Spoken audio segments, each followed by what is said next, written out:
पहाड़ियों के दरमियान एक छोटे से कस्बे में अमीर नाम का एक लड़का रहता था। हर साल रमजान के करीब आते ही शहर जोश व खरूश से गूंज उठा। लेकिन इस साल चीजें मुख्तलिफ थीं। वक्त बहुत मुश्किल था और बहुत से खानदानों ने अपनी जिंदगी गुजारने के लिए जदोजहद की। आमिर ऐसे खास वक्त में अपने शहर को इदास देखना बर्दाश्त नहीं कर सकता था। लिहाजा इसने रमजान की खुशी वापस लाने का फैसला किया।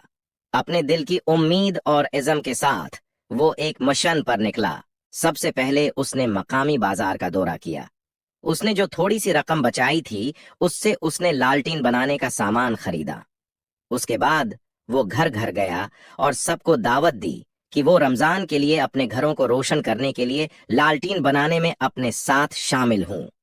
पहले तो लोग शक में पड़ गए, लालटीन कुछ भी कैसे बदल सकती है। लेकिन आमिर का जोश मुत्तादी था। आहस्ता आहस्ता एक एक करके खानदानों में शामिल होना शुरू हो गया। जल्द ही कस्बा सरगर्मी से गूंज उठा, क्योंकि तमाम शक्लों और रंगों की लालटीनें बनना शुरू हो गईं। रमजानुल मुबारक के पहले दिन का सूरज गुरूब होते ही कस्बा की शक्ल बदल गई। लालटीनों ने हर खिड़की और दरवाजे को सजाया। सड़कों पर एक गर्म चमक कास्ट किया।